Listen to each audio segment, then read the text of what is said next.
ராமநாதன், இதை எப்படி பார்க்குறீங்க? முதல் கட்டம் நீங்கள் திராவிட முன்னேற்ற கழகத்தினுடைய அரசாங்கத்தின் ஆட்சியை ரொம்ப சீரியஸாக விவாதிக்கிறது தான் ரொம்ப கேலிக்குரியதாக இருக்கிறது. நம்மளை தான் உண்மையிலே கேலி பண்ணிக்கணும். 2023ஆம் வருடமே அந்த ஊதிய ஒப்பந்தம் காலாவதி ஆகிவிட்டது.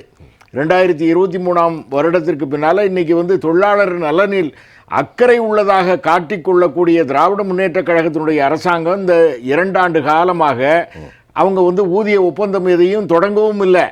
அதை ஆதரிக்கக்கூடிய ஊதுகுழலாக இருக்கக்கூடிய இடதுசாரி இயக்கங்கள் என்று சொல்லிக்கொள்ளக்கூடிய சிபிஐ, சிபிஎம், இந்த கட்சிகளெல்லாம் வாயை மூடிக்கொண்டே இருக்கின்றன. அது ஊதிய ஒப்பந்தத்தை பேச்சுவார்த்தையை தொடங்குங்கள், ஊதிய ஒப்பந்தத்தை புதுப்பித்துக் கொள்ளுங்கள், ஊதிய உயர்வு கொடுங்கள் அப்படின்னு சொல்லி மற்ற அரசாங்கங்களாக இருந்தால் இவர்களெல்லாம் நிச்சயமாக குரல் கொடுப்பார்கள். இன்றைக்கி திராவிட முன்னேற்ற கழகம் என்ன ரீசார்ஜ் பண்ணுறாங்கன்னு தெரியல அவங்களுக்கு. அதனால் அந்த ரீசார்ஜை வாங்கி கொண்டு அவர்களெல்லாம் வாயை மூடிக்கொண்டே இருக்கின்றார்கள். இந்த அரசாங்கத்தை பொறுத்த அளவில் நீங்கள் நல்லா பார்த்தீங்கன்னா நல்லா ஓடிக்கிட்டு இருந்தது. ப்ரைவேட்டைசேஷன், டிவிஎஸ் கம்பெனியாக இருக்கட்டும், அது மதுரை சவுத்தில் தெற்கு மாவட்டங்களில், ராமு தஞ்சை மாவட்டங்களில், கும்பகோணத்தில் இந்த போக்குவரத்துக்கு எல்லாம் தனியார் மயத்தில் இருந்து அவர்களெல்லாம் நல்ல முறையில், அதாவது 10:10க்கு வண்டி வரணும்னா அந்த 10 வண்டி வருகின்ற நேரத்தை பார்த்து அவர்கள் கடிகாரத்தை திருப்பி வைத்து கொள்ளலாம் என்ற நிலையில் ஓடிக்கொண்டிருந்த அந்த போக்குவரத்து நிறுவனங்களை எல்லாம் அவர்கள் வயிற்றில் அடித்து கலைஞர் அவர்கள் அதை தேசியமயம் அரசுடைமை ஆக்கினார். 72ல் ராமன்லாம் அது ஒரு கண்ணீரோடு தான் அந்த கலைஞர் அவர்கள் கையில் ஒப்படைத்தார்கள்.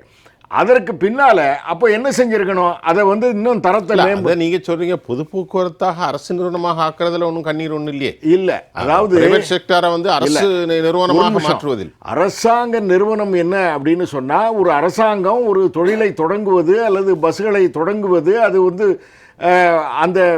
அந்த பஸ்களை உற்பத்தி செய்வதற்கோ ஒரு நிறுவனத்தை தொடங்கினால் பல்லாயிரக்கணக்கான நபர்களுக்கு வேலை கிடைக்கும் அப்படின்னு சொன்னால், ஊழியர்களுக்கு வேலை கிடைக்கும் அப்படின்னு சொன்னால் அதில் ஒன்றும் மாற்று கருத்து இல்லை.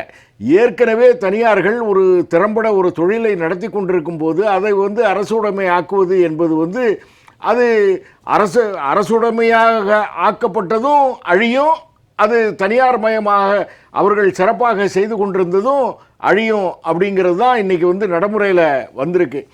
அரசுடைமை ஆக்கப்பட்ட பின்பு எல்லா தொழிலையும் ஊழல். இப்போது நீங்கள் தனியார் மயத்துக்கு ஆதரவாக இப்போ தமிழ்நாட்டில் மினி பேருந்துகள் கொண்டு வர போகிறாங்க. ஏற்கனவே அரசாங்க பேருந்துகள், மினி பேருந்துகள் இருக்கிறது. இப்போ அந்த மினி பேருந்தை பிரைவேட்டைசேஷனாக ஆக்க போகிறாங்க. இல்லை, அதுக்கு உங்களுடைய கருத்து என்ன? சென்னையிலிருந்து உதாரணத்துக்கு மேற்கு தாம்பரம் அப்படியே அது செங்கல்பட்டு அந்த ரூட் வரைக்கும் போகுது. இதெல்லாம் முதல்ல கொடுக்க போகிறதாக அறிவிப்பு வந்திருக்குது. பள்ளிக்கரணை, அது மாதிரி கேம்ப் ரோடு, இப்படியெல்லாம் சுற்றி வரப்போகிறது. அதில் மிக பிரமாதமான சாலைகள் முதல்ல கொடுக்குறாங்க. இது என்ன தொடர்ந்து அரசு நிறுவனம் இழுத்து மூடப்படும். அது தவறு.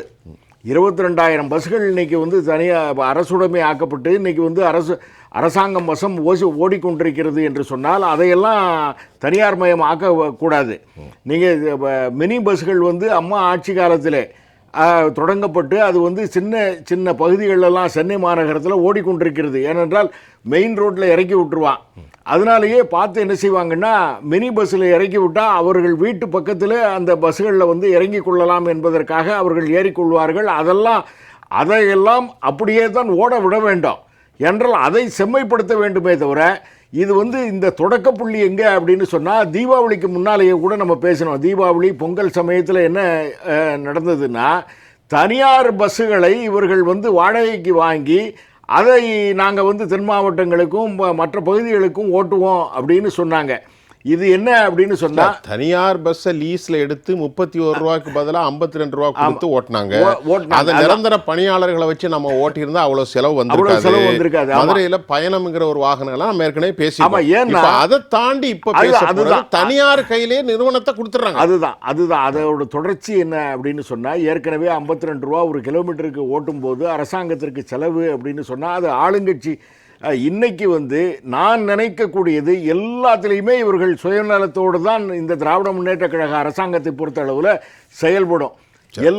அது தனியார் பஸ்ஸுகளுக்கு அப்படிங்கிறத விட திராவிட முன்னேற்றக் கழகத்தினுடைய உறுப்பினர்களுக்கு, பிரமுகர்களுக்கு இந்த அரசாங்க பஸ்ஸுகளை தாரை வார்ப்பதற்கு உண்டான முயற்சியாக இருக்கும் அப்படின்னு தான் நான் நினைக்கிறேன். முதல் கட்ட கருத்தா எதற்கு அவசரப்படுறாங்கன்னா, இருக்கிற ஒரு கிட்டத்தட்ட எனக்கு தெரிஞ்சு கொஞ்சம் கொஞ்சமாக 500 பஸ்ஸு, 5000 பஸ்ஸு, 50,000 பஸ்ஸு அப்படின்னு கிட்டத்தட்ட 1,00,000 பஸ்ஸுகளை திராவிட முன்னேற்றக் கழகத்தினுடைய உறுப்பினர்களுக்கு, பிரமுகர்களுக்கு, அவர்கள் பிரதிநிதிகளுக்கு, அவர்கள் வந்து இந்த நாட்டை எப்படி மற்ற துறைகளெல்லாம் விற்கிறாங்களோ அதே மாதிரி பஸ் போக்குவரத்து துறையும் வித்துடலாம் அப்படிங்கிற எண்ணத்தோடு தான் அவங்க வந்து செயல்படுறாங்கன்னு தோணுது. அது இந்த அவசர கருத்து கேட்பு கூட்டமும் நடைபெறவில்லை. ஐயா சொன்ன மாதிரி அது வந்து பப்ளிக் ரெஃபரண்டம், அதாவது தேர்தல் வாக்குறுதியில் 500 வாக்குறுதியை நிறைவேற்றணும், 5000 வாக்குறுதியை நிறைவேற்றணும் அப்படின்னு பொய்யா திராவிட முன்னேற்ற கழகம் சொல்லி கொண்டிருக்கிறது.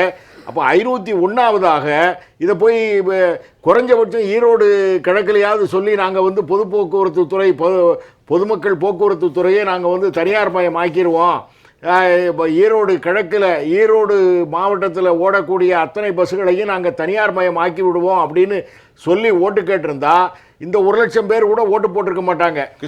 பாஸ்கரன் சார், உங்க கேள்வியை அவர்கிட்ட கேட்டு நீங்க சொல்லுங்க, சொல்லி முடிங்க. இப்போ நீங்க பாருங்களேன், அரசமைப்பு சட்டத்தில் முகப்புரையிலேயே இந்தியா என்ன மாதிரியான கண்ட்ரி அப்படின்னு சொல்றாங்க, இது இந்தியா என்ன மாதிரியான ஒரு நாடு அப்படின்னு சொல்றாங்க. மொத்தம் 5 சொல்றாங்க. Sovereign, socialist, secular, democratic republic. இது பிரியாம்பிள். ஆமா, இறையாண்மை கொண்ட சோசியலிச சமதர்ம ஜனநாயக குடியரசு, இதுதான் முகப்புரை சொல்லுது. அந்த சோசியலிசம்ங்கிறது என்ன அர்த்தம்? பொதுத்துறை நிறுவனங்களாம் எடுத்து நீங்கள் தனியாக மயமாக்கிட்டீங்கன்னா, சாசனம் அந்த முகப்புரையிலே சொல்லுது இது வந்து ஒரு சோசியலிஸ்ட் கண்ட்ரின்னு சொல்லுது. அப்போ நேரடியாக சொல்லுங்கள், சோசியலிஸ்ட் தான் எங்கள் நம்பிக்கை இல்லை.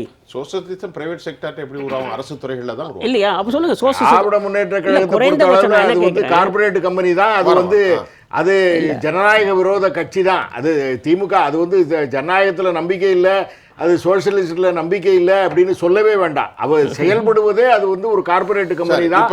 அது ஒரு வலதுசாரி இடைத்தேர்தல் இருக்கலாம். இது அதிமுகவை கேட்கணும், இது அதிமுக சேனல் இல்லைன்னு நான் கருதுறேன். அதாவது அதிமுகவினுடைய நாங்கள் அதிமுகவினுடைய பொதுச் செயலாளராக திருமதி சசிகலா அம்மா அவர் தொடர்றாங்க. அவருடைய வார்த்தை ஒன்றை சொல்லுகிறேன், ஒற்றுமை என்பது கண்டிப்பாக நடந்தே தீரும். 26இல் தமிழ்நாட்டில் ஒரு பெரும் மாற்றம் வரும் என்பதை நம்பிக்கையோடு நாங்கள் வெளிப்படுத்துகிறோம்.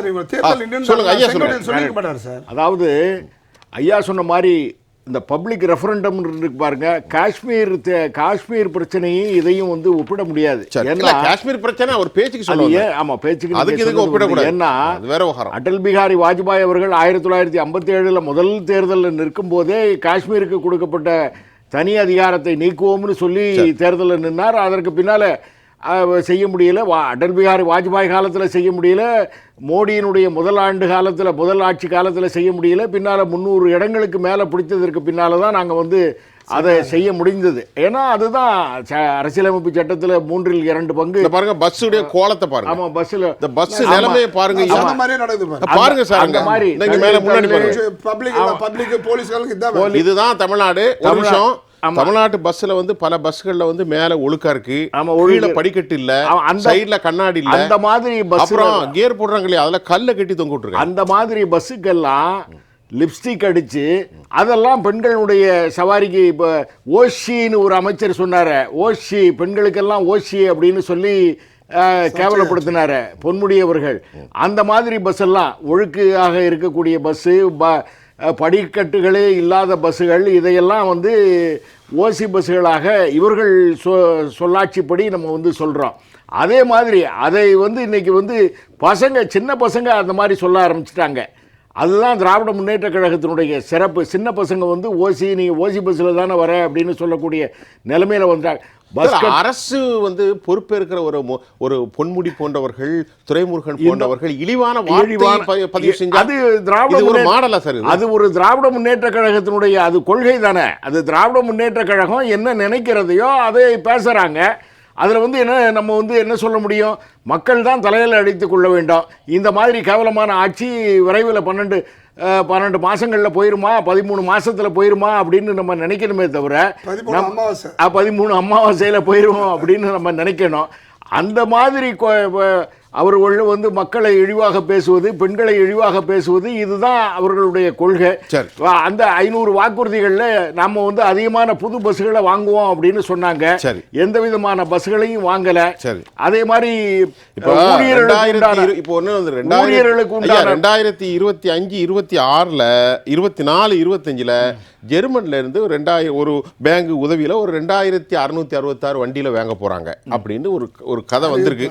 அது எந்த அளவில் இருக்குங்கிறது தெரியல. ஐயா, இவ்வளவு வருஷம் ஆச்சு இல்லை, திராவிட முன்னேற்ற கழகம் தான் இது அரசுடைமை ஆக்கினது அப்படின்னு சொன்னால் பஸ்ஸுக்கு பாடி கட்டக்கூடிய தொழிலை, அதற்கு ஒரு தொழிற்சாலையை, இண்டஸ்ட்ரியை கொண்டு வந்திருந்தா, இந்தியாவிலேயே கொண்டு வந்திருந்தா, தமிழ்நாட்டில் கொண்டு வந்திருந்தா எத்தனாயிரம் பஸ்ஸுகளை இந்த ஊரில் செஞ்சிருக்கலாம்.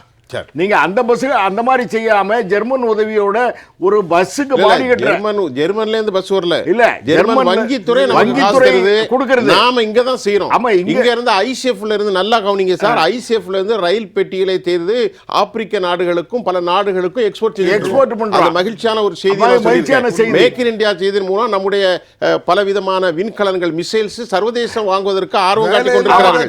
அதையும் சொல்றேன். அதே மாதிரி தமிழ்நாட்டிலிருந்து நீங்க பஸ்ஸுகளை உற்பத்தி செய்து ஆப்பிரிக்க நாடுகளுக்கோ, பங்களாதேஷுக்கோ, பாகிஸ்தானுக்கோ அனுப்புனா நமக்கு பெருமை. பஸ்ஸுகளை உற்பத்தி செய்து அங்கேயா சார் அனுப்பணும்? இருக்கிற பஸ்ஸுகளை ஆப்பிரிக்காவுக்கு அனுப்பணுங்கிறீங்களே.